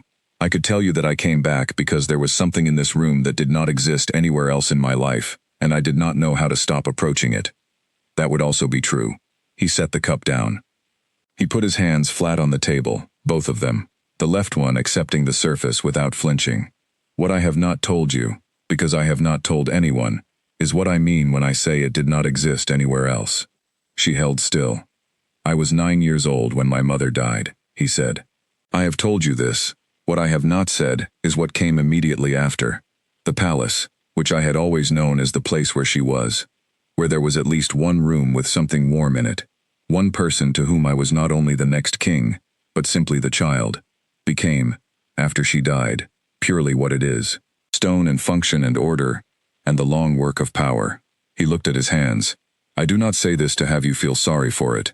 I say it because it is the honest accounting of what I am working with." "I understand," she said. "I am 41 years old," he said. I have been in that palace for 32 years. I have been doing the work of that palace for 22 years. I have made decisions, and managed crises, and held the territory, and stood at every border, and at every negotiating table that was required of me. And I have been good at it. I am not asking you to feel anything about that. He paused. What I am telling you is that the person who does all of that has been doing it for 32 years, without a single room in his life that did not require him to be doing it. He looked at her. Until this one. The room was very still. The melody, he said. The first night, when you hummed without knowing you were humming, when I was sitting at this table, with a wound I was managing, and my jaw clenched, because it is always clenched, and my whole body conducting its usual management of itself. And then the sound came, and my body simply let go, without asking my permission. He stopped. He collected himself, not because he was losing composure, but because he was choosing precision. I had not felt that since I was 9 years old. The specific feeling of being allowed to put down the thing I am always carrying. Not asked to, not required to, simply allowed. Because the room was safe enough. She did not speak. You made the room safe, he said. Not deliberately, or if deliberately, then without telling me you were doing it, and without requiring anything in return. You simply treated me as a person who needed something. Not as a king who needed management, not as a political situation that needed navigation, not as a resource or a responsibility or an opportunity. He looked at her directly, as a person. She held his gaze. I have not been a person, he said, in a room where anyone could see it, in a very long time. I had forgotten what it felt like. I had perhaps decided that the forgetting was acceptable, because the alternative was wanting something that was not available. He paused. And then you opened your door. She did not move for a long time. She thought about the first night, the 3 blows, the man in the frame, the gold eyes that met hers, and showed her the argument behind them. She thought about the 22 months since then, which was not 22 months but 8 weeks, and which had nonetheless done more work than she would have predicted. She thought about her mother, who had said that the broken ones were not lesser ones, her mother, who had said that the ones who did not yet know they were broken were carrying the hardest weight, her mother, who had hummed not to fix anything but to sit beside it, to be present in it, to say with sound what language made too small, you are not in this alone. She understood, finally and completely, what her mother had been teaching her to do. Not in the abstract. Not as a skill, as a purpose. She stood. She went to the door. She opened it. The winter garden was bright in the morning light, the white ground beginning to melt at the edges, the dark soil showing through in patches. The sky above the hills was clear and pale and enormous. The road north wound through the hills and out of sight. She stood in the open door, and she looked at all of it. The garden, the village below, the hills, the sky. And she felt the weight of the choice she was making, and she did not make it smaller than it was. It was a real weight. It had real things in it. His life was complicated and large, and would always require the part of him that was the king, and that part of him would always need what the crown needed, and the territory needed, and the council needed, and none of that was going to change. But this was also real. The room behind her was real. The 8 weeks were real. The specific thing that happened here, between these walls, with the melody in the air between them, that was real, in the way that very few things are real, the way her mother's love had been real. The way the truth of a thing is real when it has been arrived at honestly and without performance. She turned. She stepped back. She opened the door wider. Come in, she said, properly, not as a patient, not with a wound or a reason or anything that needs explaining. She held the door fully open. Come in, because you want to be here, and this is a place where you are known. He stood from the table. He crossed the room. He stood in the doorway beside her, and they looked at the garden together for a moment. The bright, cold morning, the melt beginning at the garden's edges, the patient hills above the village going green-gray to the horizon. I do not know, he said, what exactly this is. I do not have the word for it yet. Neither do I, she said, and I am not asking for one today. What are you asking for today? She thought about it. She thought about her mother, and the melody, and 32 years of a 9-year-old boy, in a palace, with too many rooms, and nothing gentle in them. Today, she said, I am asking you to sit back down and let me make you a second cup of tea before the first one goes completely cold. The full version of his smile arrived. She had seen the traces of it for 8 weeks. She had seen it growing from a shadow to a shape to something that recognized itself. Today it was the complete thing, quiet, unhurried, entirely real. The smile of a person who has been reminded that they know how to do this and is doing it. He went back to the table. She closed the door. She went to the kettle and she poured the second cup and she brought it to the table and sat across from him, and they were quiet for a while, with the winter morning outside the window and the fire low and steady inside. And then she began to hum. Not the upper passage this time, not the phrases that moved and resolved and soothed. The lower passage, the one that had always been hardest to give because it asked the most from the person giving it, the full presence, the full acknowledgement, the full willingness to sit beside something without needing it to become something easier. The lower passage that said, I am here, in this, with you, not asking you to be less or more than what you are. He sat at the table with the cup in his hands, and he was not somewhere else. He was not managing or performing or conducting the long internal negotiation he had been conducting since he was 9 years old. He was simply here, in this room, at this table, in the winter light. She moved through the melody at its own pace, unhurried, not rushing the phrases toward their resolution. She let each one be what it was. She let the spaces between them be what they were, not empty but full, the way good silences are full, the way her mother had always made the room feel full, simply by being present in it, with her whole attention. The melody reached the end of the lower passage and faded. The room was very still. He looked at her. She looked at him. Neither of them spoke for a while. Your mother was right, he said eventually. His voice was quiet and entirely without its usual layer. About which thing?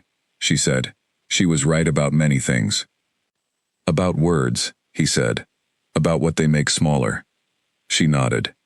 They stayed like that in the quiet, 2 cups on the table, the fire at its steady low height, the light moving in its slow winter angle across the floor, and there was nothing that needed to be added to it.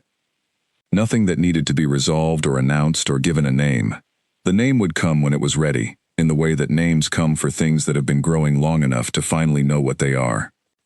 Outside the window, the village went about its ordinary morning, smoke from chimneys, someone moving along the road, a dog, somewhere, noting something of interest. The hills above holding their shape against the pale sky, patient and permanent and enormous. And at the north end of the village, in a small cottage with a blue door and a garden beginning to show the dark soil through the melting white, the Alpha King sat at a plain oak table and held his cup in both hands and let something that had been locked for 32 years simply be unlocked.